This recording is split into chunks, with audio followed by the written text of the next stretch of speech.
Vamos adelante. Hablaremos de John Milton, el poeta inglés, el que escribió El Paraíso Perdido. Alguna otra vez hemos hablado del Paraíso Perdido, casi sin hablar de Milton, y esta vez haremos lo contrario. Hablaremos de Milton casi sin hablar del Paraíso Perdido, y algunos gente preguntará cuándo hablaremos de ambos. Mi respuesta es que tampoco lo sé. Otra de las cosas que hoy no sé. Bueno, Milton nació en Inglaterra en el año 1608. Descendía de una familia de eruditos y rebeldes. El que no era erudito era rebelde y no faltaba el que era ambas cosas. Su abuelo, el de Milton, era un católico muy devoto, versado en los dogmas, mientras que su padre había sido desheredado justamente por abrazar el protestantismo. Era escribano, el papá de Milton, y dedicaba todas sus horas libres a sus dos pasatiempos predilectos, la música y la poesía. Siendo escribano, era natural que necesitara un pasatiempo. Sí. Alcanzó el padre, como todos los escribanos, una situación próspera. Compró una casa en Londres y allí nació John. Era el tercero de 6 hijos. Se crió en una casa donde se leía y se cantaba la mayor parte del tiempo. Y eso está bien. A mí me gustan las casas así, especialmente para criarme. Después, ya no tanto. Escribió John Milton al respecto. Tengo aquí el papel. Él es el original, ese papel. Original. Sí, sí. Mi padre me destinó desde niño a seguir la senda literaria. Y era tan voraz mi apetito por saber que desde los 12 años rara vez dejé de estudiar y rara vez me acosté antes de las 12 de la noche. Y allí empezaron mis ojos a padecer. Sufría Milton frecuentes jaquecas que, según él, no lograban enfriar el ardor de la curiosidad y del saber. Habla de los ojos porque famosamente Milton quedó ciego. En el año 1620 ingresó a la escuela de Saint Paul y los maestros lo consideraban un alumno de excelente erudición y opiniones algo raras, como suele ocurrir con los alumnos de excelente erudición. Milton decía que aquel colegio era un festín de cerrojos y una colección de empeños para matar al espíritu. Hay lugares que parecen destinados a aniquilar el espíritu, lugares donde todo florecimiento del alma es rápidamente sofocado. Pienso en un canal de televisión, por ejemplo. Comparto. Tenía el pobre Milton la siguiente suerte, o el afortunado Milton, yo qué sé. Parece que los alumnos en aquel colegio eran castigados con azotes y casi todos gastaban su tiempo en pensar cuál era la forma de no ser castigado. No se sabía bien si había que ser muy erudito o muy juicioso, porque siempre los maestros encontraban un pretexto para el azote, para el rebencazo o la patada. Cosa curiosa, el único alumno que no recibía nunca una viaba era Milton.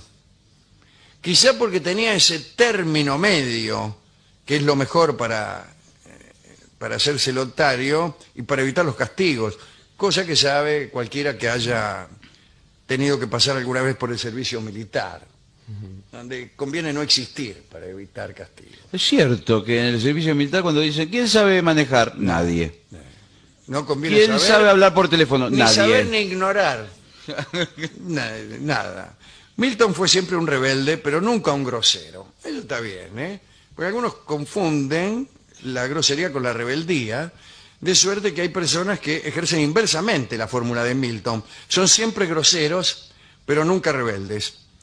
En 1625 ingresó a la universidad. Allí le decían a Milton la dama de Cambridge. ¿Cómo la dama? No es un buen apodo. No. No. Si yo estuviera en la Universidad de Cambridge, no me gustaría que me dijeran la dama de Cambridge. Y mucho menos la dama de Oxford. Bueno, los compañeros se burlaban de él. Él no hacía mucho mérito para nada, pero tuvo mala suerte. Y acerca de la injusticia de los apodos, podrían escribirse algunos libros. Todos ellos muy aburridos.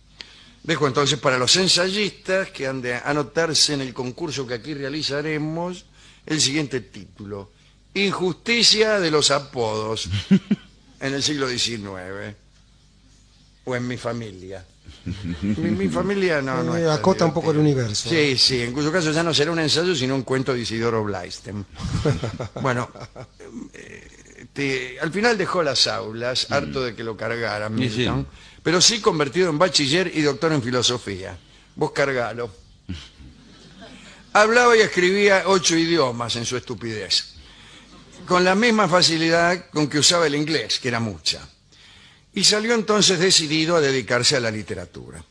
El padre había querido que fuera pastor. Sí, es lo mejor para que alguien salga escritor. Que el padre lo desee abogado o cura. Y es clavado que sale escritor. Yo hice esto con mis hijos. ¿En serio? Fingí que deseaba que fueran pastores, abogados o curas. Sí, ¿y qué le salieron? Escritores. Vendedores de billetes de lotería.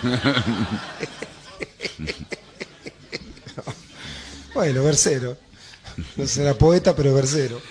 Muy bien. Se leyó a todos los clásicos, no el padre de Milton, sino Milton. Se sabía de memoria extensos pasajes de la Divina Comedia. Se sabía casi todos los escritos de Petrarca.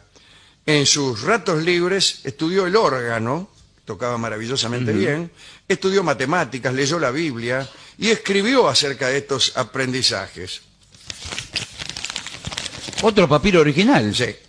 Estoy haciendo crecer mis alas y preparándome para el vuelo. Ah, más grande. Pero a mi Pegaso todavía le falta la fuerza necesaria para volar por el cielo. Tenía 29 años cuando llegó la Guerra Civil de 1637 en Inglaterra. Aquella guerra, la de Cromwell, la que va a terminar con la cabeza de Carlos I rodando por el suelo. Él se convirtió en propagandista ardiente de Cromwell. Había decidido desdeñar su vocación por la poesía y hasta su vida, con tal de defender los derechos de los hombres frente a los llamados derechos divinos que alegaban poseer los reyes. Por esos tiempos se escribió un folleto acerca de la libre palabra, folleto aburridísimo. Decía cosas del orden de: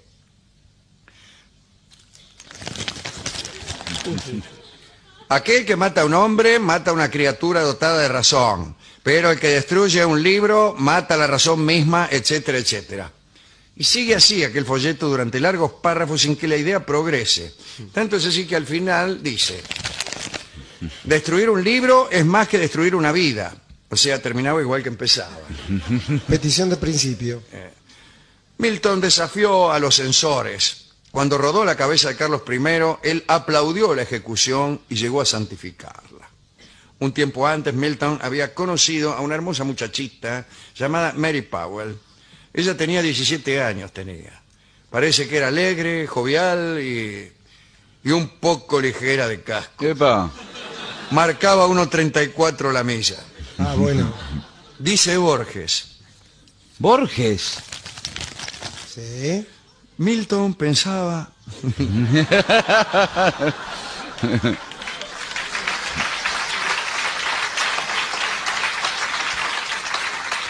Milton pensaba que para cantar canciones heroicas había que tener un alma heroica. Por eso, como un sacerdote de la poesía, se mantuvo casto hasta el día de su matrimonio, pese a tener un temperamento sensual. Yo desconfío de los temperamentos sensuales que no florecen de algún modo. En todo caso, ya se sabe lo que sucede cuando un hombre se mantiene casto, siendo que es el novio de una muchacha alegre, jovial y ligera de cascos. Sí, mejor para otros. Bueno, se casaron, pero el matrimonio no funcionó, ya que parece que la castidad de Milton continuó después del casorio y la ligereza de cascos de Mary también. Mary acusó a Milton de tratarla como a un sacramento. Como una factura. Y se escapó con un vigilante.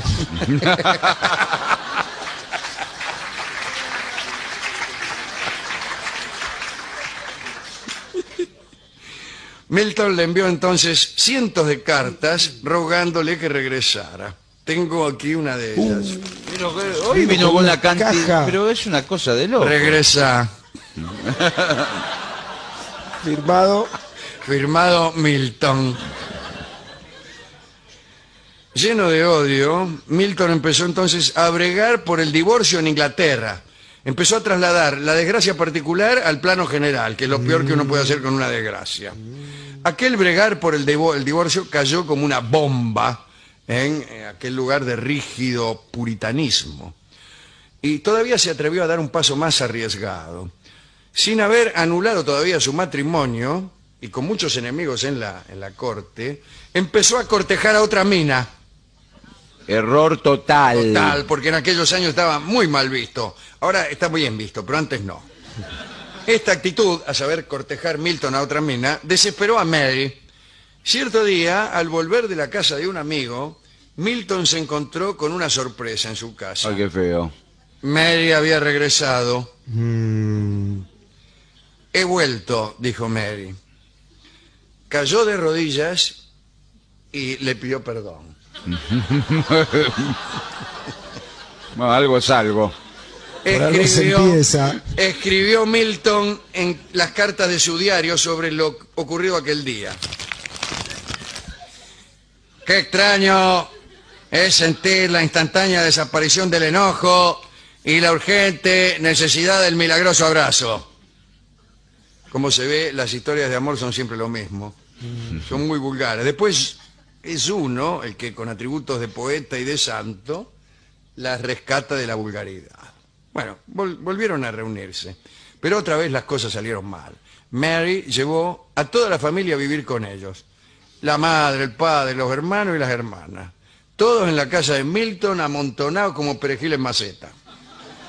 Para peor, parece que Milton tenía unos alumnos bastante indisciplinados que iban a las clases de filosofía solo para mirar con lujurioso deseo a las hermanas de Mary, que también marcaban 1.34 la milla. Milton estaba desalentado, sin tranquilidad para enseñar y sin tranquilidad para llevar a cabo un deseo que tenía desde hace tiempo. Dejar un libro que las generaciones venideras no se resignaran a olvidar. Muy bien. Ya durante la adolescencia pensaba en escribir una gran epopeya. Sin embargo, por un tiempo aquella tranquilidad se dio paso a otro tipo de preocupaciones. Lo nombraron secretario latino de Cranwell. Cuando Cranwell pasó al poder, lo nombró secretario de lenguas extranjeras, una especie de canciller, traductor, etc. Tenía que traducir legajos, despachos, y dicen que era una tarea titánica y que a causa de ella perdió la vista. Nunca escuchó las recomendaciones del médico que le decía, lárguese el laburo, John. Y John dijo, si mi afección es incurable, me dedicaré a soportarla y sosegarme. Tiempo más tarde murió Cranwell. Volvieron los Estuardo al poder, subió al trono Carlos II, la restauración, ¿no? Los cortesanos le presentaron al rey una lista de antiguos regicidas y allí estaba Milton, tercero o cuarto. El rey rechazó aquella lista alegando que su mano era incapaz de firmar una sentencia de muerte, pero a Milton lo metieron en cana. Al principio pudo eludir la captura, ayudado por amigos que lo escondían. Pero mientras no lo encontraban, le quemaron los libros, le confiscaron la casa, hacían funerales festivos en su agravio, todo para chuparle las medias al rey, ¿no? Al final lo encontraron, lo mandaron preso, y mientras estaba en la cárcel murió Mary. Tenían dos hijas, Mary y Anne. Al salir se casó de nuevo Milton con Catherine Woodcock, pero la chica murió a los 2 años. Después se casó por tercera vez con Elizabeth. Con ella y sus hijas del primer matrimonio se fueron a vivir lejos. En realidad nadie lo soportaba a Milton en aquella época. Todos lo ayudaban, pero él los hacía sufrir a todos. Ya no veía y se sentía inspirado en medio de la noche y los despertaba a todos para dictarles. Y todos se iban a dormir temiendo que a Milton se le despertara la inspiración a las 3 o a las 4 de la mañana. Los amigos que lo visitaban lo consideraban como un semidios herido. Vestía solo de negro, se sentaba todo el día en un sillón que parecía un trono y durante esos días escribió El Paraíso Perdido. Fue, según Milton, un esfuerzo épico para justificar la conducta divina ante los hombres. Milton decía que era mucho mejor perder y luego recobrar nuestro cielo que no haber experimentado nunca el dolor de la pérdida ni la alegría del recobro. Si el hombre no sufre, pensaba Milton, nunca conocerá la ternura. La obra fue recibida fríamente por el público. Borges dijo de este libro: es uno de esos libros que el lector admira y abandona. Es uno de los más grandes libros que se han escrito en lengua inglesa y uno de los más aburridos que se ha escrito en cualquier idioma. Samuel Johnson, el Dr. Johnson, uno de los críticos más famosos de Inglaterra, escribió esto: nadie deseó nunca que fuera más extenso.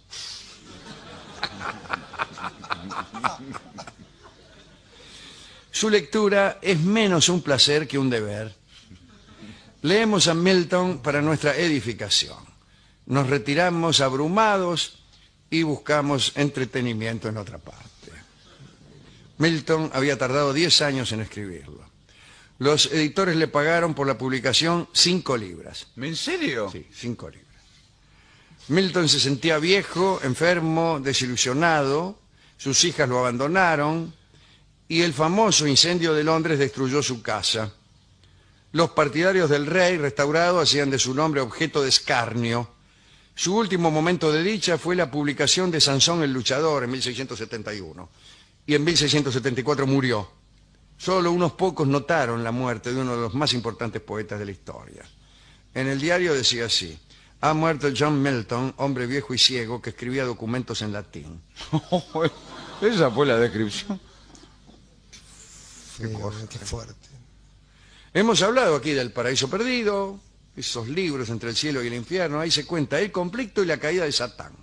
¿Cómo cae Satán? Satán ha perdido la esperanza y el miedo y se da cuenta en un momento de que eligiendo el mal puede ser dueño de más de la mitad del universo. En el libro también está la creación del hombre, su perdición por parte de Satán, aparecen otros ángeles que lo secundan en su rebelión, lo acompañan al infierno, ya convertidos en demonios, ¿no? Aparecen otros ángeles que se del otro bando, Gabriel, ¿qué tal? Muchas gracias. Rafael, Miguel, todos los ángeles y arcángeles de un lado y de otro. Pero hoy no vamos a hablar del Paraíso Perdido. ¿A quién quiere dedicar esta charla sobre la amarga vida del pobre Milton?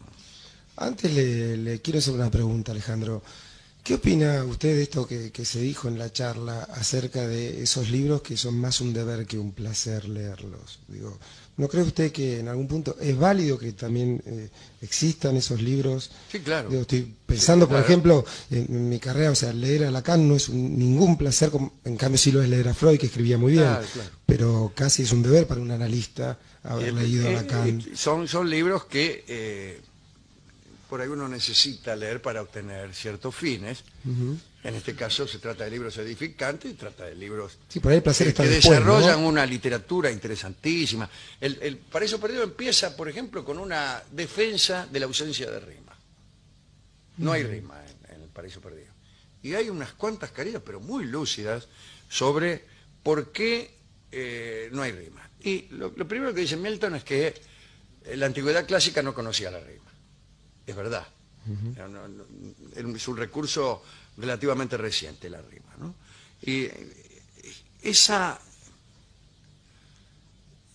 consideraciones iniciales sobre la rima fueron utilizadas después por Borges, por el joven Borges, que huía de la rima para justificar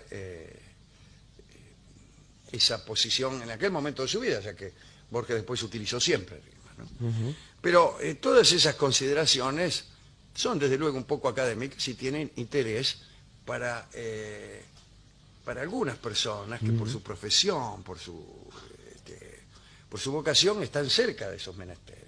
Pero quizás no para el hombre común. Pero es necesario que existan esos libros. Bueno, Pero comparto, desde luego, por eso los lectores hedonistas, como casi todos nosotros, Sí. preferimos leer lo que nos da placer y si algo...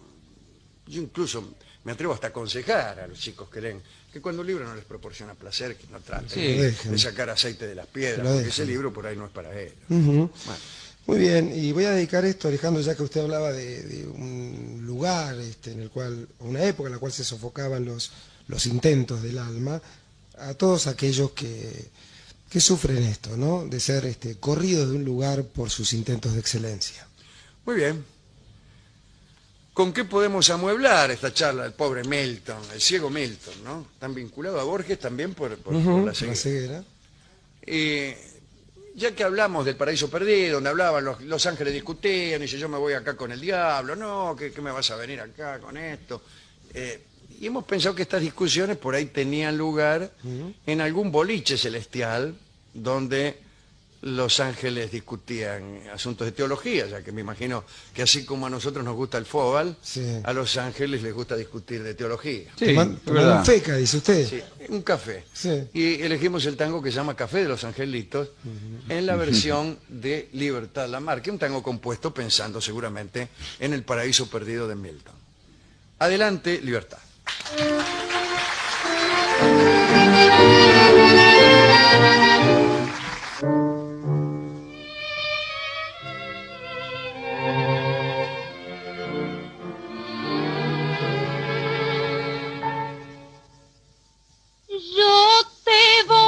Perdido en la vida y enredado en los hilos del humo, frente a un grato recuerdo que fumo y a esta negra porción de café, Rivadavia y Rincón, vieja esquina de la antigua amistad que regresa, coqueteando su gris en la mesa que está meditando en sus noches de ayer.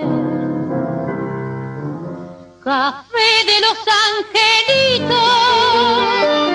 bar de Gavino y Cazón, yo te alegré con mis gritos en los tiempos de Carlitos por Rivadavia y Rincón. Tras de qué sueños volaron, en qué estrellas andarán las voces que ayer llegaron y pasaron y callaron, ¿dónde están? ¿Por qué calle volverán? Cuando llueven las noches su frío, vuelvo al mismo lugar del pasado y de nuevo se sienta a mi lado, vecinote temblando la voz, y en el dulce rincón que era mío, su cansancio la vida bosteza, porque nadie me llama a la mesa de ayer, porque todo es ausencia y adiós. Café de los Angelitos, bar de Gavino y Cazón, yo te alegré con mis gritos en los tiempos de Carlitos por Rivadavia y Rincón. Café de los Angelitos, fijo en la trayectoria del recuerdo, como un farol en una calle de sombras y de barro. Café de los Angelitos, hay tristeza en la ausencia de Carlitos, Gavino, Cazón. Tras de qué sueños volaron, en qué estrellas andarán las voces que ayer llegaron y pasaron y callaron, ¿dónde están? Porque calle volverán.